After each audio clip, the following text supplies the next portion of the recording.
اس لیے کہ جو بوڑھا ہوتا ہے نا اس کے پیچھے پوری ایک داستان زندگی ہوتی ہے، تاریخ ہوتی ہے، وہ کبھی کسی چیز کا مالک رہا ہے، سربراہ رہا ہے۔ اولڈ ہاؤس پاکستان میں تیزی سے اس لیے بن رہے ہیں کہ بچوں کی جو خاص الفت تھی نا ماں باپ سے وہ رہی نہیں، ورنہ اگر ایک والد 6 بچوں کا خیال رکھ سکتا تھا تو 6 بچے مل کے ایک باپ کو بھی تو سنبھال سکتے تھے نا، ماں کا بھی خیال کر سکتے تھے نا۔ محبت کا فروغ جب ہو، آپ ماں باپ کو ٹائم دیں، ان کے پاس بیٹھیں، ان کے ساتھ تھوڑا وقت بتائیں، سارے معاملات ٹھیک ہو جائیں گے۔ ہمارے معاشرے میں نا تیزی سے نفرت کا فروغ ہوا ہے، نفرت کا فروغ۔ پتہ اسلام نے غیبت سے کیوں منع کیا ہے؟ غیبت کا معنی یہ نہیں ہے کہ کسی بندے میں کوئی عیب نہیں پایا جاتا تھا تو آپ نے وہ بیان کر دیا، یہ غیبت نہیں، یہ تو بہتان ہے۔ کسی میں کوئی عیب نہ پایا جائے تو وہ بیان کرنا وہ غیبت نہیں، وہ تو بہتان ہے۔ غیبت کی تفصیل یہ ہے، تشریح یہ ہے، غیبت کی تعریف یہ ہے کہ کسی میں کوئی عیب پایا جاتا تھا، آپ نے وہ اس کی غیر موجودگی میں ڈسکس کیا تو اس کا نام غیبت ہے۔ وہ عیب تھا، آپ سچ ہی بول رہے تھے، آپ ٹھیک کہہ رہے تھے، عیب واقعی تھا، پر اسلام اس کو پسند نہیں کرتا۔ اسلام کہتا ہے کہ اگر تو سمجھتا تھا یہ عیب ہے تو جا کے اس کی تبلیغ کر، اس کو بتا، اس کو کہہ میاں یہ غلطی چھوڑ دے، تو نے ڈسکس کیوں کیا؟ آپ کسی شخص کے پاس بیٹھیں اور کسی دوسرے آدمی کی تعریف کریں، آپ کہیں کہ بڑا اچھا ہے، بڑا بامروت ہے، مہمان نواز ہے، با اخلاق ہے، وعدے کو وفا کرنے والا ہے، دیانت دار ہے، سچ بولتا ہے، آپ تعریفیں کریں۔ آپ کسی کے سامنے تعریف کریں گے نا تو بندہ کہے گا یار کسی دن ملاقات تو کرا، اور جب وہ ملے گا تو اس کی آنکھوں کے اندر ایک خاص کشش ہوگی، پیار ہوگا، ملنے کو جی چاہے گا، ایک خاص راحت ہوگی۔ یہ کب ہوگا؟ جب آپ نے کسی کی تعریف کر دی۔ لیکن اگر آپ کسی کی غیبت کریں گے، کسی کے بارے میں کہیں گے بڑا غلط ہے جی، لوٹ لیتا ہے جی، چور ہے جی، فاسق ہے جی، تو بندہ اگر کبھی مل بھی گیا تو اس سے سلام لینے کو دل۔ ہم نے پتہ کیا کیا ہے؟ تیزی کے ساتھ فروغ پایا ہے ہمارے ہاں نفرت کا ماحول، تیزی کے ساتھ فروغ پایا ہم نے نا، تیزی سے۔ آپ کھول لیں، کوئی یوٹیوب کھول لیں، کوئی ایسا چینل کھول لیں، بس لڑائی ہے، فلانا فلانے سے لڑ رہا ہے، فلانا۔ مذہبی لوگوں کی میں منت کرتا ہوں کہ خدا را دین کو اس طرح کا ماحول تو نہ آپ دیں کہ لوگ کہیں کہ ان میں کوئی شے ہے ہی نہیں، فلانا فلانے کا جواب دے رہا ہے، فلانا فلانے کا، اور بازاری زبان استعمال کی جا رہی ہے۔ اور ٹھیک ہے، مسلمات جو طے تھے لوگوں نے تو ان کو بھی چھیڑنا شروع کر دیا، اور تضحیق کی جاتی ہے، لفظ اس طرح کے اختیار کیے جاتے ہیں جو ویسے ہی وزادار آدمی بولنا پسند نہیں کرتے۔ کیا آپ اپنی شکل دکھا رہے ہیں کفر کو کہ یہاں نفرت ہی نفرت ہے، اور وہ باتیں جن کو بالکل چھیڑنا نہیں چاہیے تھا ان پر بھی آپ کلام کرتے ہیں۔ آپ نے کوئی چیز نہیں چھوڑی، اس پر آپ نے بحث نہ کی، ہو الجھایا نہ، وہ میلہ لگا دیا، اللہ جانے کوئی کیا بول رہا ہے۔ دعوت دین کون دے گا؟ پیغام حق کون سنائے گا؟ فلانا فلانے کا جواب دے رہا ہے، اور پھر وہ دوسرے کا جواب دے رہا ہے، تیسرا تیسرے پہ تبصرہ کر رہا ہے، چوتھا پانچویں پہ تبصرہ کر رہا ہے۔ یہ کب تک بات ایسے چلی؟ یہی حال سیاسی لوگوں کا ہے۔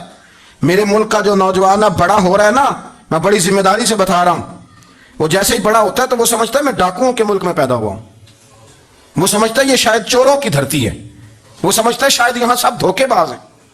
ہم اس طرح سے نچوڑ کے لوگوں کے دلوں میں نفرت بھری ہے، نچوڑ کے، کہ لوگ سمجھنے لگے ہیں اس ملک میں تو کوئی بندہ دیانتدار ہے ہی نہیں، کوئی بندہ اچھا ہے ہی نہیں، کوئی بندہ نیک ہے ہی نہیں۔ مذاق اڑاتے صاحب میرے پاس آئے ہوئے تھے، کہنے لگے پیر صاحب 11 سال ہو گئے پولیس کی نوکری کرتا ہوں، 1 روپیہ رشوت نہیں لی۔ وہ چلا گیا، میں نے اسے تھپکی دی تو وہ نکلا ہے، تو ایک بندہ کہنے لگا سب انہیں جو ہوتے نہیں نہ سکتا۔ میں نے کہا یار تو منچی ہے اللہ کی رحمت کا، یہ میرے رسول اللہ کا دین ہے، اور قیامت تک لوگ اس پر عمل کریں گے۔ اس نے 11 سال کا ہے، وہ 40 سال بھی کہتا تو میں ماننے کو تیار ہوں۔ کیوں کچھی باتیں کرتے ہیں؟ آپ نے تو تباہی کر دی، کوئی بندہ ٹھیک نہیں بچا۔ ایسے میلہ لگا ہوا ہے، اس دھرتی کو آپ برا کہتے ہیں، اس کو چوروں کی اور ڈکیت کی اور فراڈ لوگوں کی آپ دھرتی کہتے ہیں۔ یہ وہ دھرتی ہے جس نے داتا گنج بخش علی اجمیری جیسے لوگ رکھے ہوئے، یہ وہ دھرتی ہے جہاں بابا فرید جیسے لوگ بستے ہیں۔ کیا بات کرتے ہیں صاحب، یہ اتنے بزرگ ترین لوگ یہاں بستے ہیں اور آپ کیا بات کرتے ہیں؟ اور دیکھیں میں بالکل ہی غیر سیاسی اور غیر جانبدار رہتا ہوں ملکی معاملات میں، لیکن جس شخص نے پاکستان کو ایٹمی قوت بنانے کے لیے، اب تو بڑی عمارت ہو گئی ہے، غربت میں جس بندے نے کام شروع کیا تھا کہ ایٹمی طاقت بن جائے، اس نے کوئی کام کیا کہ نہیں کیا؟ آپ کو پاورفل بنایا کہ نہیں بنایا؟ کبھی تبصرہ ہوتا ہے اس پر بھی؟ ہمیں لاکھ اختلاف صحیح، ہم بھی بات کرتے ہیں مخالفت میں، لیکن تباہی نہیں اتار دی ہم نے، توہین کر کر کے، نفرت پھیلا کے۔ اس سے پہلے جو حکومت گئی شاید اس کا سب سے بڑا مخالف میں ہوں، لیکن ایسا نہیں ہے کہ انہوں نے کوئی کام بھی ایسا نہیں جو اچھا نہ کیا ہو، ایسا نہیں ہے۔ میں ملک بھر میں سفر کرتا رہتا ہوں، میں دیکھتا ہوں بہت ساری جگہیں ایسی ہیں, بہت سارے دیہات ایسے ہیں جس میں بڑے بڑے شاندار روڈ بنائے گئے, کام کیا گیا. ان کی 99 خامیاں اپنی جگہ پر, خوبی کا بھی تو ذکر کریں. یہی حال اس گورنمنٹ کا ہو رہا ہے. لٹھ لے کے لوگ ہیں, یہ بھی گندا وہ بھی گندا. آپ کس طرح کی بات کر رہے ہیں؟ آپ نے تو ملک کو یہ نام دے دیا ہے کہ یہاں کوئی اچھا انسان بستا ہی نہیں. مولوی ہیں تو سارے برے ہیں, پیر ہیں تو سارے برے ہیں. کیا بات کرتے ہیں صاحب؟ یہ میرے رسول اللہ کی قوم ہے, یہ نبی پاک کی امت ہے, اور حضور نے فرمایا میری امت کبھی گمراہی پر جمع نہیں ہوگی. یہ نہیں ہو سکتا سارے لوگ ہی غلط ہو جائیں. لیکن ہم نے تباہی اتار دی. جس کے ہاتھ میں اسپیکر آتا ہے وہ سب کی پگڑیاں اچھالنا ضروری سمجھتا ہے. جس کے ہاتھ میں قلم آتا ہے وہ کہتا ہے چونکہ میں لکھ رہا ہوں تو میں اکیلا ٹھیک ہوں, باقی سارے غلط ہیں. محبت کو فروغ دیں, پیار کریں, اخوت کا رنگ دیکھیں. حاتم طائی کی بیٹی مجرم بن کے آئی تھی, مجرم بن کے, کلمہ نہیں پڑھتی تھی, اور اس کو سامنے کھڑے کر کے میرے نبی پاک نے فرمایا تیرا باپ کلمہ نہیں پڑھتا تھا پر اس میں عادتیں اچھی پائی جاتی تھی, اس کی صفات ٹھیک تھیں. یعنی حضور تعریف کر رہے ہیں, نبی پاک تعریف, اور ہماری زبان گنگ ہو جاتی ہے تعریف کی دفعہ. ہم تو جو میری بات مان گیا وہ بندہ ٹھیک ہے, اور جس نے میری بات نہیں مانی وہ بندہ درست ہے. یہ گنگ ہو جاتا ہے ہمارا مزاج. اپنی زندگی میں اچھے الفاظ ادا کریں اولیاء اللہ کے بارے میں, ان لوگوں کے بارے میں جو مسلمہ بزرگ ہیں, ہمارے امت کے مسلمہ بزرگ ہیں. ان کے بارے میں ہم ایسی کمزور باتیں کرتے ہیں جن کا سرے سے کوئی وجود نہیں, سرے سے کوئی داستان نہیں ان لوگوں کی. تو یاد رکھیں میرے عزیز, میرے رسول کریم صلی اللہ تعالیٰ علیہ وآلہ وسلم نے جو ہمیں دین دیا وہ محبت والا دین ہے, وہ پیار والا دین ہے, وہ اخوت والا دین ہے. اس میں پیار کریں گے, پیار آگے لے کے جائیں گے, پیار کو فروغ دیں گے. سنیں حدیث میرے نبی پاک علیہ السلام نے فرمایا قیامت کے دن رب کریم فرمائے گا کہاں ہیں وہ لوگ. منادی اعلان کرے گا میدان محشر میں, کوئی آدمی اعلان کر وہ کہاں ہیں لوگ, اور تو کس کو ڈھونڈ رہا ہے؟ فرمایا مجھے رب نے بھیجا ہے کہ وہ بندے ڈھونڈ کے لاؤ جو دنیا میں میری رضا کے لیے ایک دوسرے سے محبت کیا کرتے ہیں. وہ بندے ڈھونڈ کے لاؤ. بندے ڈھونڈے جائیں گے. یا رسول اللہ رب ان کا کیا کرے گا؟ تو نبی کریم صلی اللہ علیہ وسلم فرمانے لگے رب فرمائے گا تم دنیا میں میری رضا کے لیے ایک دوسرے سے پیار کرتے تھے, آج میرے عرش کے سائے کے علاوہ سایہ کوئی نہیں, آج میں تمہیں اپنے عرش کے سائے میں جگہ عطا کروں گا. میری رضا کے لیے پیار کیا تم نے, میری رضا کے لیے محبت. خدا را تھوڑا تھوڑا لوگوں سے پیار شروع کریں. آپ یقین کریں وہ پولیس والے سے آپ کہیں نا کہ تو اپنا رویہ ٹھیک کر, تو کہتے تو پتہ نہیں بندے کس طرح ساڑھنا سلوک کرتے ہیں. وہ بھی مطمئن ہے, وہ کہتا ہے اگر میں گالی گلوچ کر رہا ہوں تو میں ٹھیک کر رہا ہوں. وہ کہتا ہے یہ لوگ لائے کیس ہیں. آپ دیکھ لیں, آپ سمجھ لیں چیزوں کو. میں نے ڈاکٹر صاحب سے کہا کہ تھوڑی سی آپ لوگوں نے شفقت کریں, غریب لوگ آتے ہیں تو کہتے ہیں مفت دوائی دیں, تو یہ بیچ دیتے ہیں جا کے. ہر شخص نے ایک دوسرے کے خلاف کہانی بنا لی, نفرت کے لیے کوئی نہ کوئی پلان کر لیا. ہمیں باتیں مل گئیں, ہم نے داستان سرائی کر لی, ہم نے اپنے ذہن کو اکٹھا کر لیا. مجھے بتلاؤ نا یار, اگر رسول کریم صلی اللہ علیہ وسلم اور باقی انبیاء بھی قوموں کے بارے میں یہ سوچتے کہ یہ بڑے ظالم ہیں, یہ بڑے چور ہیں, یہ بڑے ڈکیت ہیں, یہ بڑے قاسم ہیں, یہ کافر ہیں, منافق ہیں, تو بھلا ہو سکتا تھا, لوگوں کا فائدہ ہو سکتا تھا. وہ لوگ بڑے بڑے سخت گیر تھے, پر محبوب نے فرمایا وہ جو کریں گے وہ ان کا انداز, اور ہم جو کریں گے وہ ہمارے رب نے ہمارے ذمے لگا کے بھیجا. اپنی زندگی میں تلاش کریں اور پیار کریں, اور اچھے لفظوں سے لوگوں کو یاد کریں, اور خوبصورت لہجہ اختیار کریں, اور ٹھنڈی اور اچھی باتیں کرنے کی کوشش کریں اللہ کی رضا کے لیے, اللہ کی رضا کے لیے, اللہ کے بندوں سے پیار. یارو دیکھو, عورت ہو طوائف, زندگی ساری بیت جائے گناہوں میں, لیکن میرے نبی پاک فرماتے ہیں وہ رب کی رضا کے لیے کتے سے بھی پیار کر لے تو رب اسے جنت عطا کر دیتا ہے. تو کتے کو پانی پلا گئی, پر پلا گئی نا اللہ کی رضا کے لیے, اسے کوئی فائدہ تو نہیں تھا نا, اللہ کی رضا کے لیے پلا گئی. تو رب کریم نے اس کے سارے گناہوں کو, کسی سے پیار تو کریں, خدا را کسی سے پیار تو کریں. اس سال میرے گاؤں کے میلے کی بھیڑ میں جو گم ہوا وہ ایک بھکارن کا لال تھا. اس غریب کو تلاش تھی متاع خلوص کی, اور مخلوق چپ رہی کہ یہ مشکل سوال تھا.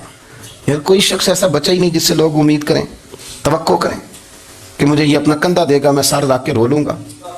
کوئی ایک ایسا شخص ملا ہی نہیں جس کے بارے میں لوگ کہیں کہ بڑا مخلص ہے. یار اتنی بڑی میرے محبوب کی امت, ہر حکومت غلط, ہر شخص غلط, ہر بندہ برا, ہر جماعت بری.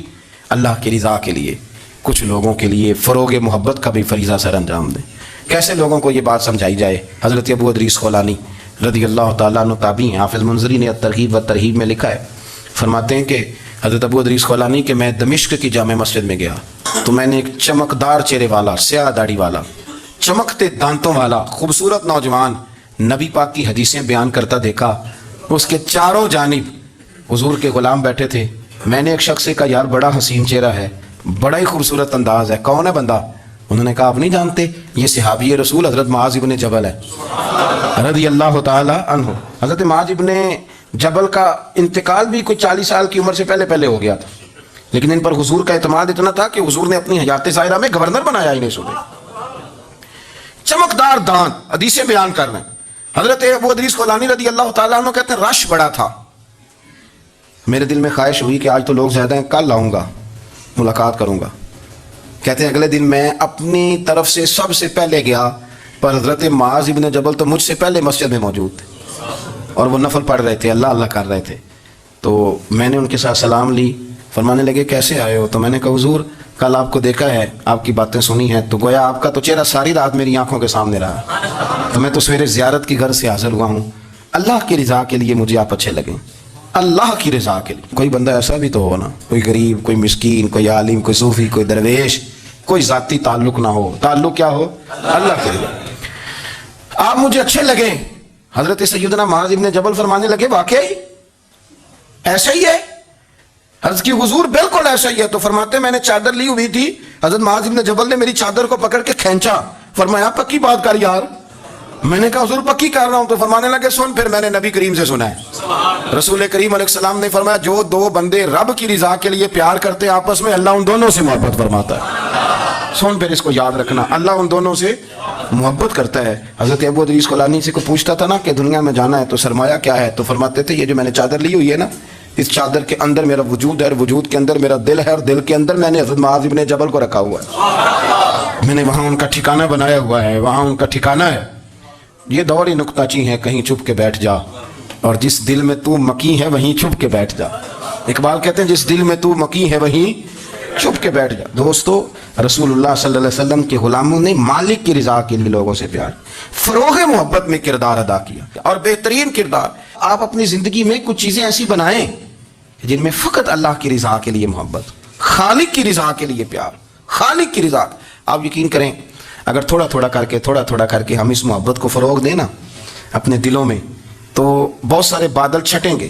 ہم نے نا وہ تیزی سے دولت کو, لالچ کو, میں اکثر کہتا ہوں کہ میاں بیوی کا جو رشتہ ہوتا ہے نا, اس کو اللہ پاک نے نا قرآن پاک میں اپنی نشانیوں میں سے ایک نشانی قرار دیا ہے.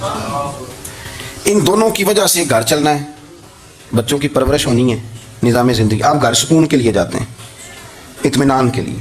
آپ اپنے گھر کے اندر جیسے بھی ہوں, آپ کہتے ہیں یہاں مجھے کوئی پریشانی, یہ میرا اپنا بیڈ ہے, اپنا بستر ہے. لیکن اگر اسی رشتے میں جب آپ بیج بوئیں تو سب سے پہلے دولت کا بوئیں. اگر لڑکے والے یہ لالچ کرتے ہیں نا لڑکی کیا لے کے آئے گی, تو لڑکی والوں کا بھی لالچ ہوتا ہے کہ لڑکا کماتا کیا ہے, ان کو بھی پتا ہوتا ہے کہ کتنے پیسے لاتا ہے, کیا کمائی ہے, کتنا کو جھاڑو پھیر لیتا ہے. آپ نے جب بنیاد یہ رکھی, مجھے دیانتداری سے بتانا کہ پورا نیک ہو, پورا شریف ہو, پورا پرہیزگار ہو, لیکن دولت صحیح نہ کماتا ہو تو رشتہ آسانی سے ہو جاتا ہے. وہ بس سارا کچھ ٹھیک ہے, صرف کمائی تھوڑی سی کم ہے, وہ مشکل سے گزارا ہوگا. وہ کہتے ہیں نہیں جی نہیں, بھوکے تو نہیں نہ مرنا. کیوں؟ ہم نے اس کے اندر جب دولت کو شامل کر لیا, آ گئی دولت, تب جس رشتے کی بنیادی دولت پہ ہوگی وہاں آپ وفا تلاش کریں گے, وہاں ہم خلوص تلاش کریں گے, وہاں ہم للہیت تلاش کریں گے. اللہ کرے ہو جائے, لیکن وہ ہمارے مائنڈ سیٹ میں یہ بات ہوتی ہے کہ یہ جو معاملہ ہے یہ گڑبڑ ہے. اگر رضا الہی مقصود ہو, اگر اللہ کی رضا مقصود ہو. حضرت فاطمہ بنت قیس ایک صحابیہ تھیں, انہیں طلاق ہو گئی.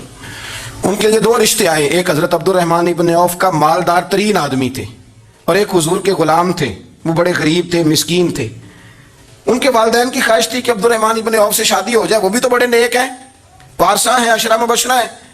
حضرت فاطمہ بنت قیس نے کسی بندے کی ڈیوٹی لگائی, کہنے لگی پتہ کرو نبی پاک کی رضا کیا ہے, حضور کی رضا کدھر ہے. تو پتہ چلا حضور کی خواہش غریب کی طرف ہے. تو وہ خاتون اپنے ماں باپ کو کہنے لگی میرا نا اس غریب سے رشتہ کرا دو.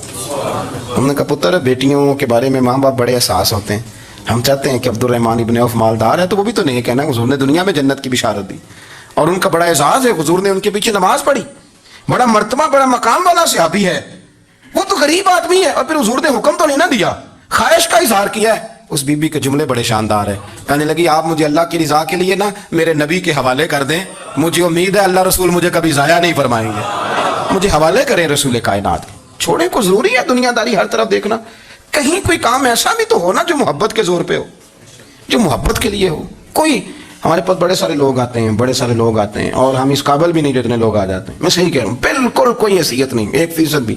جب پلٹ کے دیکھتے ہیں تو شرم آتی ہے کہ یار اتنی دور سے بندہ چل کے آگے، اس کو کیسے سمجھائیں، کس طرح کر کے. تو ایک آدھ دن پہلے ایک بزرگ آ گئے اور وہ اچھے صاف ستھرا ان کا مزاج تھا، بڑے شاندار. تو میں زیارت کے لیے ہوں، تو میں نے کہا زیارت شیارت والا تو کھاتا کوئی نہیں، چلو آپ آ گئے ہیں تو کوئی حکم کریں. تو کہنے لگے کوئی حکم نہیں، میں اللہ کی رضا کے لیے آیا ہوں. یہ کوئی تقریر نہیں تھی، خطبہ نہیں تھا، نہ ان کے سامنے سپیکر تھا، نہ وہ شور کر رہے تھے، نہ وہ نعرے لگوا رہے تھے، نہ وہ ہاتھوں پہ ہاتھ مار رہے تھے. اور اس بندے نے کہا اللہ کی رضا کے لیے آیا ہوں، تو وہ بھی رو پڑے تو میں بھی رو پڑا. ختم ہو گئی بات. آپ بات کو سمجھیں، یہ اتنا تگڑا رشتہ ہے نا یار. کسی رشتے کے بیچ برادری ہوتی ہے، کسی رشتے کے بیچ خاندان ہوتا ہے، کسی رشتے کے بیچ قبیلہ ہوتا ہے، کسی رشتے کے بیچ رنگ نسل ہوتی. وہ کتنا تگڑا رشتہ ہے کہ دو بندوں کا رشتہ ہو، ایک بیچ میں خدا ہو، دوسرے محمد مصطفیٰ ہو. آپ کتنا اسے مضبوط رشتہ سمجھیں گے جس کے بیچ اللہ رسول ہو. اتنا تگڑا رشتہ، اتنا مضبوط تعلق، اتنی وسعت اس کے اندر. اللہ کی رضا کے لیے حضرت موسیٰ کلیم اللہ علی نبینا علیہ الصلوۃ والسلام سے رب کریم نے فرمایا، کہا اے موسیٰ میری رضا کے لیے بھی کوئی کام کیا ہے؟ حضرت موسیٰ علیہ السلام نے عرض کی یا اللہ میں نے تبلیغ کی. تو فرمایا وہ تو آپ کی ذمہ داری تھی. امام غزالی نے روایت لکھی ہے، اے اللہ میں نے آپ کے تمام احکامات پہ عمل کیا. موسیٰ وہ تو آپ نے کمال کیا، اللہ کے پیغمبر ہیں. تو میری رضا کے لیے تو یا اللہ تیری رضا کے لیے کیا ہے؟ تو رب کریم نے فرمایا کسی بندے سے صرف اس لیے پیار کیا ہے کہ وہ اللہ کا بندہ ہے، فقط اس لیے پیار کیا ہو کہ وہ اللہ کا بندہ ہے، فقط اس لیے. میرے عزیز آپ بات کو سمجھیں، زندگی میں فروغ محبت پر کچھ کام کریں، کچھ تھوڑا سا کوشش کریں گرد جھاڑنے کی، کچھ گرد جھاڑنے کی. ہم نے نا ایک سٹیٹس بنا لیا ہے. اب تو مسلمان پہلے فرقوں میں بٹے، قبیلوں میں بٹے، اب شہروں میں بٹ گئے. آپ کبھی گجرانوالہ کے لوگوں سے پوچھا نا گجرات، تو کہتے ہو گجرات والے تو اللہ بچائے، کہتے ہیں کہ نہیں؟ گجرات کے لوگوں سے پوچھے گجرانوالہ تو کہتے ہوتے کھاندے ہی بڑا نے، کس کی بات کر رہے ہیں؟ تو گجرانوالہ والوں سے پوچھیں لاہور والے کہتے توبہ لاہوریا جی. صحیح کون ہے؟ کوئی بھی نہیں. کیوں؟ اس لیے کہ ہم نے ہر شہر کے لیے کہاوت بنا لی ہے. میں صحیح کہہ رہا ہوں، ہر قبیلے کے لیے کوئی نہ کوئی. یہ ہم نے ظلم کیا اپنی جان، یہ ہم نے زیادتی کی. کہانیاں بن گئی، کہاوتیں بن گئی، شہروں کے لیے، علاقوں کے لیے، قبیلوں کے لیے. مقصود کیا تھا؟ کسی طریقے سے نفرت پروان چڑھے. کھانا ہے نا، کھانا تو آپ جو کھانا کھاتے ہیں وہ اپنے ذائقے کے مطابق کھاتے ہیں. سندھ کے لوگ جو کھانا کھاتے ہیں وہ اپنے، آپ کا کوئی حق نہیں آپ ان کے کھانے پر تنقید کریں، اس لیے کہ ان کا ذائقہ وہ ہے، اور ان کا بھی کوئی حق نہیں وہ آپ کے کھانے پر تنقید کریں، اس لیے کہ آپ کا ذائقہ. لیکن طنز کرتے ہیں. جو بات سمجھانا چاہتا ہوں وہ یہ ہے کہ ہم طنز کرتے ہیں، تنقید کرتے ہیں. تضحیک آمیز لہجہ ہمارا ہوتا ہے. اس لہجے کے اندر کمزوری ہوتی ہے، اس کے اندر اس طرح کی بناوٹ ہوتی ہے کہ محسوس ہوتا ہے کہ ہم سامنے والے کو بڑا نفرت کی نظر سے دیکھتے ہیں. یہ رویہ کبھی اختیار نہ کریں. اپنی زندگی میں کوشش کریں خلوص کے ساتھ، للہیت کے ساتھ. میرے نبی پاک علیہ وسلم نے صحابہ سے پوچھا تھا بتاؤ دین کی مضبوط گرہ کون سی ہے؟ مضبوط گرہ دین کی. تو ایک صحابی نے کہا یا رسول اللہ نماز. 5 وقت مسلمان جمع ہوتے ہیں، ایک دوسرے کا حال احوال پوچھتے ہیں، تو اس گرہ میں مسلمان بندے رہتے ہیں. حضور نے فرمایا تم نے بات ٹھیک کی پر میری مراد کو نہیں پہنچے. ایک صحابی نے عرض کی یا رسول اللہ صلی اللہ علیہ وسلم زکوٰۃ، امیر غریب کو زکوٰۃ دیتا ہے تو دونوں کا رشتہ مضبوط ہو جاتا ہے، تو یہ بہت بڑی گرہ ہے. تو حضور نے فرمایا بات تمہاری ٹھیک ہے پر تم میری مراد کو نہیں پہنچے. تو تیسرے نے عرض کی حضور حج، مختلف رنگوں کے، قبیلوں کے، نسلوں کے، علاقوں کے لوگ آتے ہیں، ایک ہی لباس پہنتے ہیں، ایک ہی بولی بولتے ہیں، لبیک اللہم لبیک. تو یہ بہت بڑی مضبوط گرہ ہے. تو نبی پاک صلی اللہ علیہ وسلم نے فرمایا بات تمہاری ٹھیک ہے پر تم میری مراد کو نہیں پہنچے.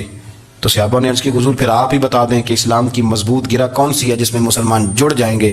تو نبی پاک نے فرمایا مضبوط گرہ محبت ہے. اللہ کی رضا کے لیے پیار کرو، لوگوں سے پیار کرو. کوئی بندہ پھر تمہیں تلخ بھی ملے گا نا، تو تم چونکہ اس کے لیے نہیں کر رہے، اللہ کے لیے کر رہے ہو، تو پھر تمہارے لیے سہنا بھی آسان ہو جائے گا، دیکھنا اور پرکھنا بھی آسان ہو جائے گا. رضائے الہی کی خاطر لوگوں کا پیار. بخاری مسلم میں ہے، نبی پاک علیہ السلام نے فرمایا ایک شخص اپنی بستی سے چلا لمبے سفر پہ دوسری بستی جانے کے لیے، تو رستے میں فرشتہ ملا انسانی شکل میں. اس نے پوچھا کہاں جا رہے ہو؟ اس نے کہا اپنے بھائی سے ملنے جا رہا ہوں. فرشتہ پوچھنے لگا اس کا کوئی احسان ہے تمہارے اوپر، کوئی لین دین ہے؟ اس نے کہا نہیں. تو کہا پھر کیوں اتنا لمبا سفر کر رہے ہو؟ تو کہنے لگا یار میں اللہ کی رضا کے لیے اس سے پیار کرتا ہوں، اللہ کی رضا کے لیے تو اس لیے جا رہا ہوں. تو سنیں یہ بخاری مسلم کے لفظ ہیں.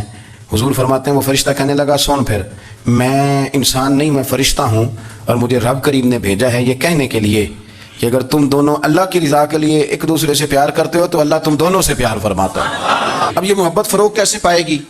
اس کے لیے ایک تو یہ کہ اپنے دل کو تھوڑا سا سمجھائیں۔ آپ ارادہ کر لیتے ہیں نا، جب ذہن بنا لیتے ہیں کہ میں نے کوئی خدمت کرنی ہے، ذہن بن گیا، تو پھر اس کے لیے 2-3 لاکھ روپے 4 لاکھ روپے لگانے کی ضرورت نہیں ہوتی۔ پھر بندہ سٹاپ پہ کھڑے ہوئے کسی بابا جی کو پوچھتا ہے کہاں جانا ہے، تو کہتے ہیں میں نے ذرا یہاں قریب ہی جانا ہے، رکشا تلاش کر رہا ہوں۔ تو آپ کا ذہن بن گیا نا خدمت کرنے کا، تو موٹر سائیکل بھی بٹھایا تو گھر چھوڑا ہے، واپس آئے تو دل بڑا ٹھنڈا تھا۔ لیکن آپ یہ بھی کہہ سکتے تھے کہ بابا جی بچے کیا کرتے ہیں سعودی عرب میں، تو یہ 200 روپیہ رکشے کو دیں، گھر چھوڑ آتا ہے، بچے اتنا کماتے کس لیے؟ دونوں باتوں میں فرق ہے۔ میری بات کی سمجھ آ رہی؟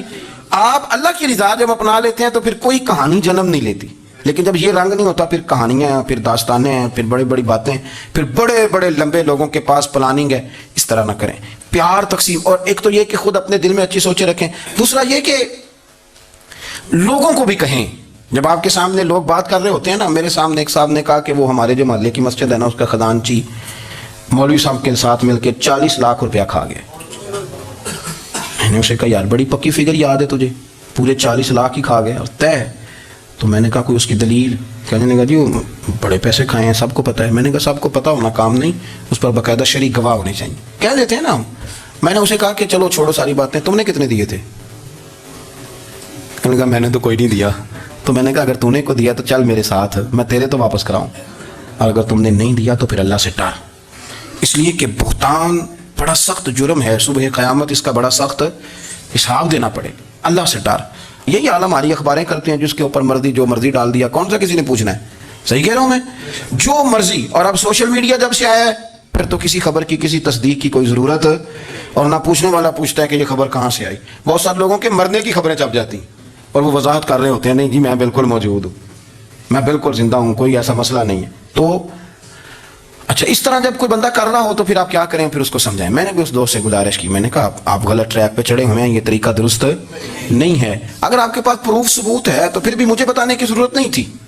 آپ وہ پروف ثبوت لے جاتے اور خزانچی اور امام صاحب سے ملتے، کہتے جی 40 لاکھ روپیہ کدھر ہے آپ کے پاس؟ پیسے تھے وہ مسجد کے ہیں، اس کو آپ لائیں، فلاں جگہ استعمال کیے ہیں کہ نہیں؟ ان کے پاس جاتے دائیں بائیں کہانیاں چھیڑنا تو آپ اپنے لیے گناہ کٹا کر رہے ہیں۔ نبی پاک صلی اللہ علیہ وسلم کی حدیث سن لیں اور اس کو ہمیشہ یاد رکھنا ہے آپ۔ حضور نے فرمایا اگر تو نے کسی شخص کی ایسی جگہ توہین کی جہاں اس کی عزت بنی ہوئی تھی، تو نے کسی کو ایسی جگہ رسوا کر دیا جہاں اس کی عزت، کسی نے آپ کے سامنے آ کے کسی آدمی کی تعریف کی تو نہیں تمہیں نہیں پتا، میں بتاتا ہوں۔ حضور فرمانے لگے اگر تم نے کسی شخص کی ایسی جگہ توہین کی جہاں اس کی عزت بنی ہوئی تھی تو رب بھی تمہیں اس جگہ رسوا کرے گا جہاں تمہاری عزت بنی ہوئی ہو۔ اللہ کی رضا کے لیے ایک تو خود پیار کریں، دوسرا لوگوں کو بھی سمجھائیں، قائل کریں کہ یار یہ انداز درست نہیں ہے، تجھے تحقیق نہیں پوری بات کی، تو تحقیق کا۔